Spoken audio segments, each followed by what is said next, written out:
Unajua unaweza kutumia jani la miujiza pia kufanya maombi ambayo tunaita back to sender kwa kizungu.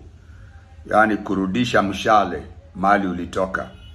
Kama kuna mtu amefanya kitu kwa boma lako au kwa nyumba yako au kwa biashara yako au kwa ofisi yako, na unahisi kwamba kitu kinaendelea na ungetaka kurudisha chochote ambao kimetendeka, unataka kurudisha, basi jani hili kama unaweza kulifikia, kuna vile naweza kufundisha ulitumie kurudisha mishale ambayo maadui wamekutumia.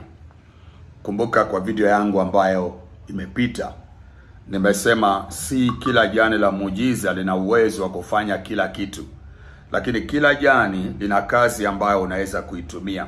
Japo kuwa majani ya miujiza ni mengi, lakini kuna aina ya vile unavyokuitumia kwa kazi ya aina fulani na vile unaweza kuifanya. Hasa hili kwa kurudisha mishala ambayo umetumiwa kwa boma au kwa nyumba au kwa maisha yako. Fanya hivi. Tafuta haya majani 9. Tafuta haya majani 9. Unaona haya majani ngapi? 9. Ukishapata haya majani 9, basi tafuta bakuli ya maji au beseni, uweke ndani. Jambo la pili lenye utafanya, chukua chumvi ya mawe nyeupe, weka ndani. Alafu chota kijiko kimejaa cha chakula, jivu ambayo ni matokeo ya kuni au makaa yaliyopika. Lile jivu chota limejaa, changanya ndani, alafu changanya, piga pamoja kabisa, yote changanyike. Bale maji anza kuomba nayo na Zaburi 35. Baada ya kuchanganya, omba nayo na Zaburi 35 vizuri. Ukitumia mistari ya Zaburi 35 na mistari kama Isaya 54 mstari wa 17, omba kwa moyo wako wote vile unataka. Zaburi 23 pia inaweza kutumika.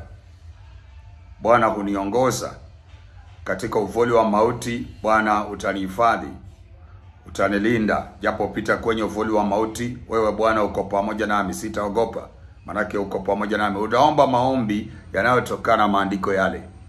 Ukimaliza, kuna njia mbili unaweza kutumia. Jambo la kwanza, utahitaji kumwaga katika maeneo za boma au kwa nyumba au kwa ofisi au kwa kanisa au kwa sehemu ya biashara ambao unahisi kwamba kuna mambo yaliyofanyika pale, ama uchawi umetumwa kwako, ama mishale imetumwa kwako. Sehemu ya pili, utabakisha ile ambao utaenda kuoga. Utatreat mahali pale ambapo unafanyia, kama ni boma, kama ni ofisi, kama ni nyumba. Alafu ya pili utaoga. Basi ndugu yangu, umerudisha mshale. Kwa kufanya hivyo, mshale umerudi kwa mtu ambaye alituma. Wengine mnasema hiyo si mzuri, tuwasamee. Basi umesamee, wewe hujataka kitu, umekirudisha kwa mwenye alikutumia. Hauna shida ambao umekosea, hakuna kitu. Ndugu yangu, umenipa hili lakini sina haja nayo, sasa unaweza kuchukua. Kama ni mshale wa mauti, kwa sasa bado nitaishi, sitakufa, kusimulia habari za Mungu. Kwa hivyo pokea hiyo yenye ulikuwa umenipa kwa wakati wa sasa, sio mimi. Utakuwa umefanya tu vile. Si Mungu wa uzima akubariki. Bwana akupe neema na kibali, akutangulie. In Jesus' name. Amen.